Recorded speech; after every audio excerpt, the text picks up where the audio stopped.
call of the Hogs can be heard all the way to San Francisco. You're listening to Pod at the Palace with Curtis Wilkerson on Inside Arkansas. Good morning, everybody. Happy Sunday. Welcome back to the Pod at the Palace. I hope your Saturday was a little bit better than mine. At some point, I'm going to not have a personal story to tell on this show, but good grief, man. Had a great morning on Saturday. Watched some EYBL games, which was on my to-do list, and decided, man, it feels great outside. I'm going to go for a nice long run, listen to this Razorback baseball game. And I did exactly that and was enjoying it. I was like 5 miles in and a couple miles from being back home. And next thing I know, out of my peripherals, I see a boxer, not a boxer with gloves, but the dog, just like sprinting at me and barking. And that happens from time to time when you're out on a run. I wasn't even really in a neighborhood, though, which was what was weird about it. But I just did what I always do and just kind of, stop, hands up. Usually they'll just kind of stop short and bark at you and sniff and go on about their business.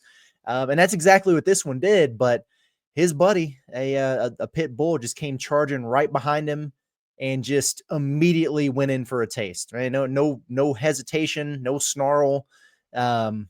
Just bit me, man, right in the leg. Freaking hurt. Stayed on until I screamed MF'er at him, and then he let go and ran off. I don't have a clue whose dogs they were. Not a lot of fun. Gosh. Didn't really have a choice but to run the couple miles back home with some blood pouring down my leg. I'm sure that was a good sight for kids who were playing in their yard or something, but cleaned it up, went to the urgent care. And I don't know if the dog was up to date on his shots, but I am up to date on mine now. That is a fact. Got an antibiotic, some stuff that like an ointment I got to clean it up with so it doesn't get infected. And got told to soak it daily in Epsom salt and warm water, which that just sounds like the worst idea that I've ever heard. I have not done that yet. I guess I will, but God, that's going to sting. I don't know if I want to. Got a little something for the pain as well. And now here we are. Man, it hurts. I'm grateful that he didn't clamp down and tear, like some of those, they'll clamp down. You can't get them off of you. He just got his taste and moved on. I've got 4 very distinct puncture wounds from each one of those chompers there. And it's gross and it's swollen and bruising and everything, but whatever. I'm just super thankful that it wasn't my pregnant wife, out on a walk, or my 13-year-old wiener dog, man, he would have got bitten in half like a ballpark Frank. So better me than them, I guess. But anyway, bear with me a little bit today here because, this kind of killed my plan. I wound up between the urgent care and getting the prescriptions and everything. It was like 4 hours of my day that I had stuff that I needed to do. So didn't get to plan and prep and do everything that I normally would. But I still got a couple things that I definitely want to talk about. And it is what it is. It's one of them days. I guess there is zero doubt that I got that dog in me, right? So whatever. Moving on. I'm also upset that I didn't win the Razorback raffle. I really thought the odds were in my favor. Hell of a first weekend for that, man. Cool to see somebody banked over 100K. So good on them. But at any rate, let's get into it. It feels like after this offseason and, some of the things that John Calipari has said and done, the way he's operated, we probably need to readjust our approach just a little bit moving forward, I think, in how we cover things or with our expectations, maybe. You heard the man with the 4-4-2 stuff. We talked about it. But to me, that just signals that his priorities and like his way of doing things when it comes to roster building, it's a little bit different than the way we've seen the rest of the country adapt to the NIL transfer portal era. Like you've got some coaches out there who just openly say they're not recruiting freshmen and they'll build this thing through the transfer portal. Like Rick Pitino is a prime example of that. Then like you've got the flip side. You do have the opposites of the extremes there. Guys like Shaka Smart at Marquette, Matt Painter at Purdue, who still prioritize like the 4-year player, the retention. And you got the John Shires and Dukes of the world who go freshman first, elite one and done type of talent, right? John Calipari, he's going to have a degree of mix and balance there, which I like. But I think it's fair to say that retention and freshmen, they certainly seem to be a notch higher in the pecking order than the transfer portal. That doesn't mean they're not going to recruit transfers. I mean, they're going to. He said he'd like to have, a couple every year, and it's not a an ironclad thing. There might be years where they need 3 or 4 transfer portal guys. But Value's getting his big men out of there because of the physicality, and just sounds like he would like to maybe not be over reliant on that particular area of it. And to me, it kind of makes sense. Like you might see these guys if you play against them, like that was the case with with Nick Pringle. But with the high school kids, it's just such a more in-depth evaluation that you probably feel a lot better about not missing. Like knowing what you're going to get. There's always a level of mystery with the portal because it moves so quickly with these recruitments. And yeah, you've got like college film and everything and production that can make you feel better. But in terms of getting to know a guy and his fit, and his family and what he's all about and what matters to him, it's such an accelerated process. Whereas these high school kids, you talk to them for and get to know them and their families for a year, 2, 3 years before you get them in there. And that bond is built. It's already there. So I get it. I do understand that. And then the retention aspect of it. Heck, you go to war with these guys for a full season, and of course you want them back. So it makes sense. But that was a long-winded way of saying I definitely want to start adding some more emphasis on, the summer circuits and high school prospects than I initially planned to. Than I would have if Eric Musselman was still the coach. Just being honest. And so cool. Here we go. At any rate, like my plan Saturday was to watch, every class of 2026 player that Arkansas's coaches were watching or targeting out there in Memphis, at least. But I was hanging out in a doctor's office for a good portion of that. But I still got to check out several players, both before and after. And I wanted to share my notes on them, my evals on them. It's worth noting that while John Calipari and Chin Coleman were in Memphis, other staff for Arkansas has been out at the Adidas 3SSB circuit as well. That's going on in Council Bluffs, Iowa. But they charge for their live streams. So no, I did not watch them, but I did watch a lot of the EYBL stuff. Got my eyes on, in everyone's case, at least one full game. Some of these guys I was able to watch twice on Saturday. Just 6 high-end class of 2026 prospects that Arkansas has either offered and prioritized, or they were sitting there watching them up close in person. You could see them on the screen, right? So every one of these guys is relevant to the future here for Arkansas to varying degrees. And every one of these guys are at the top tier of our, I want to start putting together just kind of a 2026 wish list, a big board, a hot board. And we'll really start filling that out after the weekend wraps here. Once we've got kind of the full body of work, but these 6 guys, I really wanted to talk about, guys that I'm excited about and guys that I know Arkansas is going to be pursuing here. I'm going to start with Jordan Smith Jr. from Team Takeover. Just a dude that I feel like I've talked about a half dozen times now in the last week or two, but I really, really like him. 6'2", 200-pound guard, 5-star, top 10 prospect. He looks like an SEC running back out there. He really does. And what stood out to me the most about him, comparatively speaking to every other, not just the guys that Arkansas is recruiting, but every single player that I watched in the course of like 9 or 10 games on Saturday, he was the most competitive player that I watched. Just every single second, that dude was dialed. Both ends of the floor, didn't take any possessions off. It's just a winning basketball player, a winning brand that he plays. And I absolutely love that about him. The epitome of a downhill guard. He's got huge calves. He's super explosive. He looked like he had plus length also at 6'2", which is good. You want to see that. His strength and physicality, it just really shows out there. He is moving bodies in the paint when he crashes the boards as a 6'2" guard, which I appreciate. Was watching him, like he'll guard the best player. He was face guarding out there a little bit. Good luck getting a touch when he is attached to you. He's that kind of defender. Was getting deflections in the passing lanes. I love how he just sticks his nose in the glass as a guard. Like he's a great rebounding guard. I love it. Really, really talented player. Now he probably needs to work on powering through and up a little bit off the bounce because he's so strong that he can just absorb contact and get right through it. but sometimes it was forward momentum and not upward momentum. So he was getting caught amongst the length and the trees in there in the paint. Whatever. I also saw him just absolutely take off at times. He can fly. So I'm really not concerned about that. If you're just watching it a couple times in one game, really, really shines in the open floor. Kind of some of that stuff where you can really get him out in transition. And it's like, wow, he is actually in fast forward where everyone else is in slow motion. One of the two is going on here. But he's good. Had a really nice play late in the game that really sold me. They were winning. They were going to win. The shot clock wasn't going to run out, or the shot clock was going to run out before the game clock. And so he had just a late clock ISO, hard off the dribble, uses power, got some separation, pulled up, splash a mid-range game.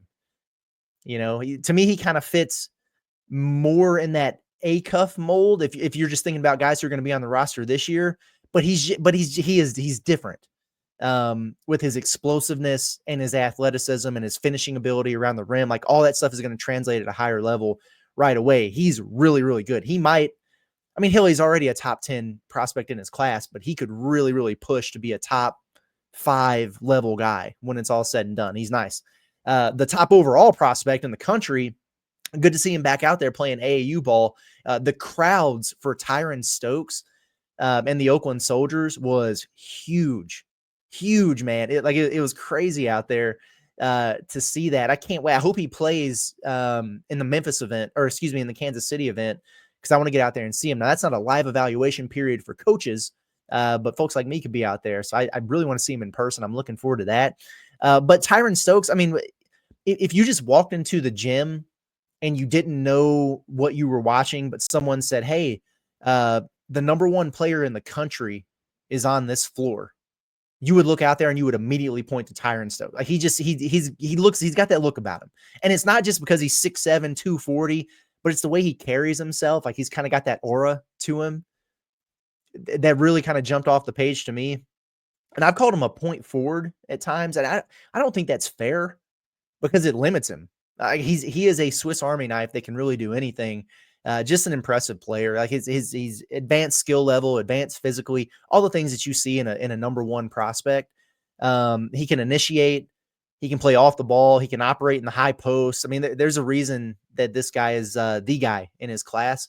Honestly, he didn't have a great offensive game when I watched him.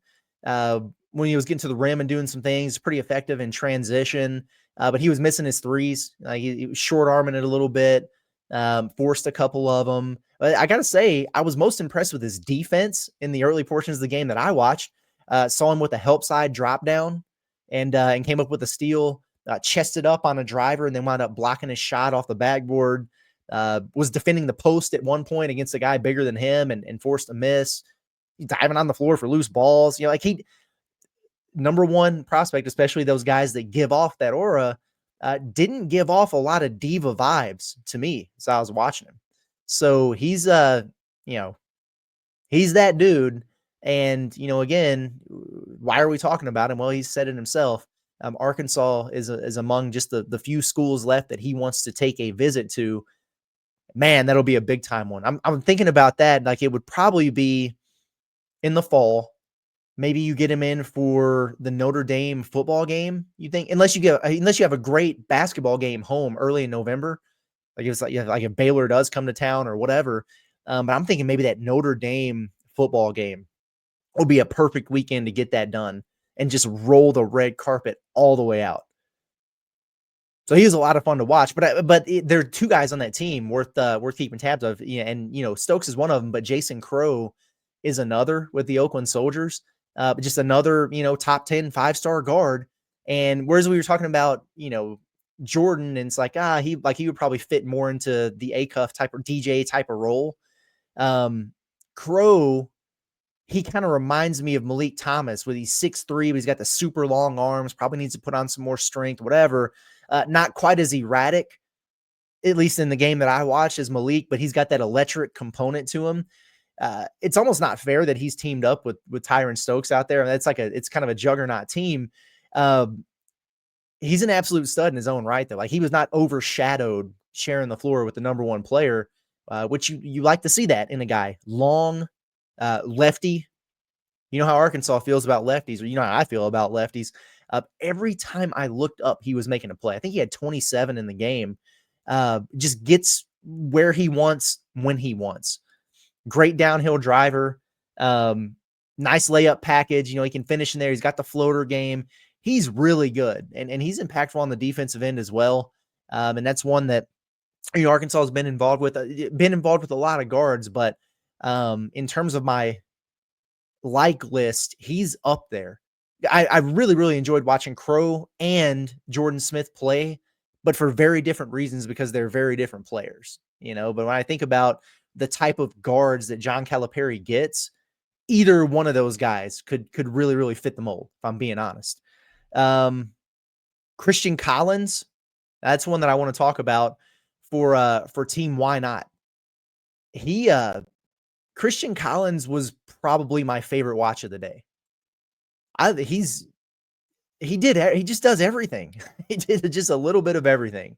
Another 5-star. It goes without saying. And if we're talking about him, they're either a 5-star or someone who is getting ready to be a 5-star on JJ. And we'll get to that in a minute. But Christian, this is the kind of guy that Arkansas needs, man. Like the kind of freshman that I'm waiting on Cal to get. He's been getting his guards, but Christian he's 6'8" and skilled, right? Just right. I mean, the jump ball, they had a little set play there. They win the tip and they get it out to him on the right side. And he just explodes up, hammers it right on somebody's head, right off the tip. And so immediately I was like, I'm so glad that I'm watching this kid play right now. And then I was waiting to see if okay, is that just going to be his thing? And now it's going to be quiet. No, it's not. He has a magnetic pull to the rim. It's like his body just gravitates to it, just an above the rim player. He plays on the ball quite a bit, but he's very comfortable off of it, which he needs to be at his size and position. He can play the 3 quite a bit and like small ball 4 kind of stuff. He's fine there. Really, really good cutter, savvy basket cutter. And you can tell that he's looking for it any chance he gets. Like if he can slip back door on somebody and get a lob or whatever, or at the top of the key, like if his man catches in the post, as soon as he looks over that left shoulder, boom, cutting. Because he's got good eyes, good vision, knows how to read those lanes. Liked him as a cutter, but he can stretch it out and shoot it a little bit too. Has a nice catch and shoot with a pretty high and quick release. Sometimes guys who are 6'8" and super long, they've got a super long and slow release, but his is pretty compact there. The next thing though, like he's leading the break as a board and go guy, just gets the rebound, pushing it up the floor. He's handling it in pick and rolls, and he's hitting his roll man in stride, chasing guys off of screens defensively, getting out, closing out, blocking corner threes. Then he's posting up and showing off some face-up game. Just a guy who did a little bit of everything out there. He'd do one thing, and I was like, wow, that's awesome, but can he do this? And the next possession, oh, yep, he can. Switchable as a defender. He's good. And he's going to wind up being really, really high on my list. You see a guy like Tyran Stokes, and you're like, wow, this phenom, maybe future number 1 draft pick type of stuff there. He's got to be at the top of your board. But if Arkansas didn't get him and they wound up with, I act like it's a consolation or something. But, if you get Christian Collins, a guy like that, to go with JJ, and you fill out your class one of these guards or whatever, it's nasty work. Now Arkansas does have a player committed in JJ Andrews in that 2026 class, and I turned Brad Beal Elite on this Saturday morning, and it was like halftime of their game, and I barely saw any of them. They were blowing this team out, and he just really didn't play that much, and so I was kind of upset. Well, then I find out that they're playing again later Saturday afternoon, and it's streaming on NBA TV, and you got John Fana and Adam Finkelstein on the call. Electric. Absolutely. Fanta's the man. But that was electric, because then you get the commentary, and you got one of the biggest, college basketball voices out there in Fanta, and then Finkelstein, who's, I think, one of the elite scouts and just evaluators of talent, was really, really good stuff. And to boot, JJ, and Brad Beal Elite's very good, but they're going up against a Mocan team that's nasty and really, really tough on the defensive end. But JJ is a specimen. He looks great out there. There's not an ounce of fat on him. College ready body. They continue to say about him. He went nuts out there. Took over. They had nothing for him. It was really, really impressive stuff. They were running action. In the second half, Mocan made a run, and I felt like they really swung momentum. And JJ was just the run stopper against those guys. Just clutch three, boom, silence them. And then they were running different actions to get him freed up for an ISO on the left wing. And it was barbecue chicken alert every time. Baseline drives, middle drive, spin left finish, pull up jumpers, catch and shoot three. They had zero for him. He took over the game. It was really, really fun to watch. And he's just another guy that he makes winning plays. The first touch of the game, he rips it left, drives it, draws help, and then he hits his big man for a lob dunk. It's just little subtleties like that you love to see. Hit a catch and shoot corner three early, and then he was delivering daggers throughout the entire game. He hit 4 threes, maybe in this one, and got some great praise from Finkelstein just for how far he's come from that regard. He talks so much about how he's developed and progressed, and said because he's so strong and powerful, and that's something that really stands out about him. But he's got great plus length too, and that sometimes that goes undervalued with him. People forget about that because he uses his strength so much. But he's good. Showed off some crazy hang time and body control. There was one play in particular where he drove it and was just up in the air, contested, took a bump, up and under finish. It felt like he was up there for 10 seconds. It was a really fun watch. At one point, a guy drove on him, tried to get under the rim on him, and he came up with the steal. He's like under his own basket, and he just whips a left-handed outlet pass like 60 feet, hits his man in stride. He winds up getting a layup. And, he just impacts winning in so many ways, and we haven't even mentioned him defensively, where he's really, really good. JJ Andrews is going to rise in the rankings, even at on three. Even at on three, I'm calling my shot here. They are going to give him a rankings bump. He looked like every bit of a 5-star out there. And honestly, here's the thing. Put some respect on the man's name. Okay. I get it. He played his high school ball in Little Rock in Arkansas. And now it's a high level for Arkansas basketball, but he didn't go to Montverde or Link or IMG or whatever. So there's not that many eyes on him. There's not that much opportunity for scouts to see him, whatever. Well, now you have. And according to Synergy, he was the most efficient player in the EYBL session 1. And we've talked about the numbers he put up there, and that opened eyes. And he's picking up right where he left off. And had a good game Friday night. And, then Saturday, he just has this eruption. What more do you need to see? I mean, like the body's there, the athleticism is there, the explosiveness is there, the skill is there, the shot is there, the defense is there. He's the real deal. He's the real deal. And when you have Andrews in the fold, and you just think about the guys that we just talked about, Stokes and Smith and Collins and Crowe, that's a heck of a group to be working with. And we'll be able to double that, tomorrow. I haven't seen everyone here in Memphis yet, and haven't seen any of these guys on the Adidas circuit.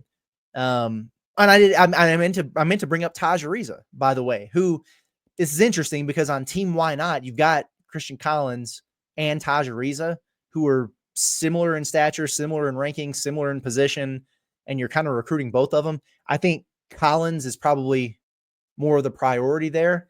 But yeah, Taj Ariza is good too now. I think Collins is the better player and the better prospect, though, when all is said and done. And that's based on one day of I'm going to continue to watch him.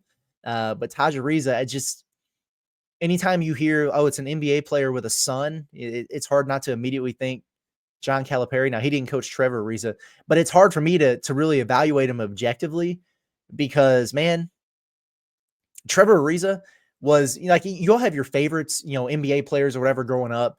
I was a Kobe guy. And Trevor Ariza was my favorite, like off the radar player to watch. So explosive. I'll never forget sitting in my room with my buddies or watching them. They're playing the Suns, and he just put Grant Hill on an absolute poster. Loved his game, and so like I feel naturally gravitated towards Taj. I would take either one of these guys, but give me Christian. Give me Christian Collins, man. He's good. Anyway, I guess we'll wrap it up here for the day. I do want to say, one more thing I wanted to bring up, actually.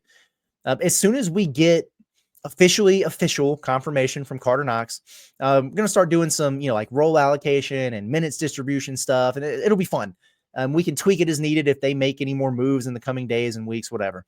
But interestingly enough, pre-bite on my run in between innings, I was listening to the Field of 68.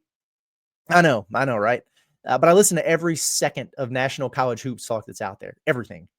But they had Isaac Trotter on there from 24/7 Sports, who I thought made a very interesting point.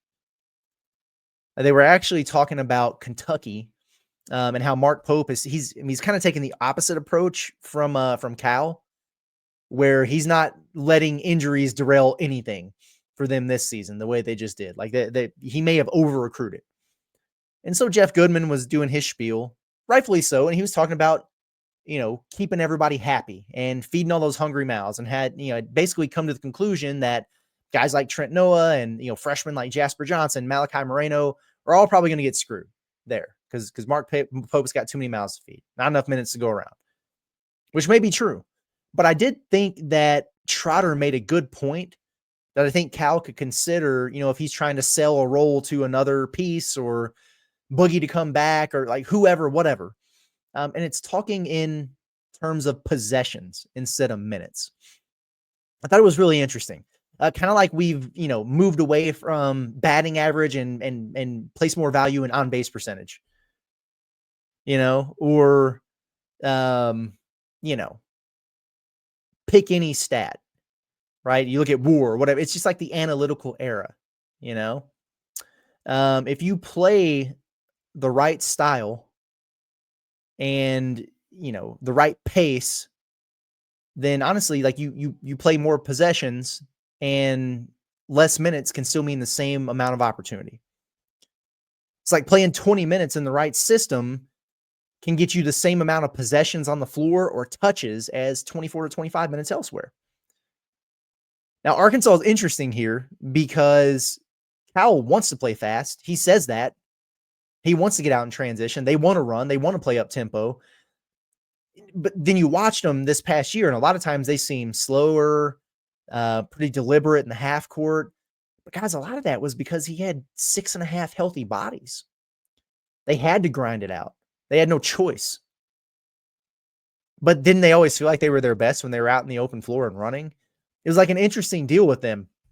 Arkansas still, believe it or not, they had the 5th highest adjusted tempo in the SEC last year.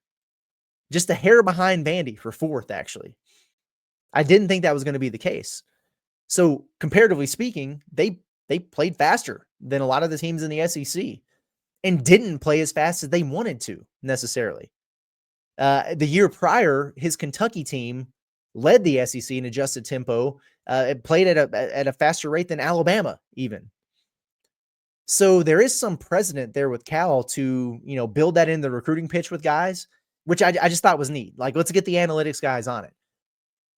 Because we could do the thing where we're like, and we will. I'm going to.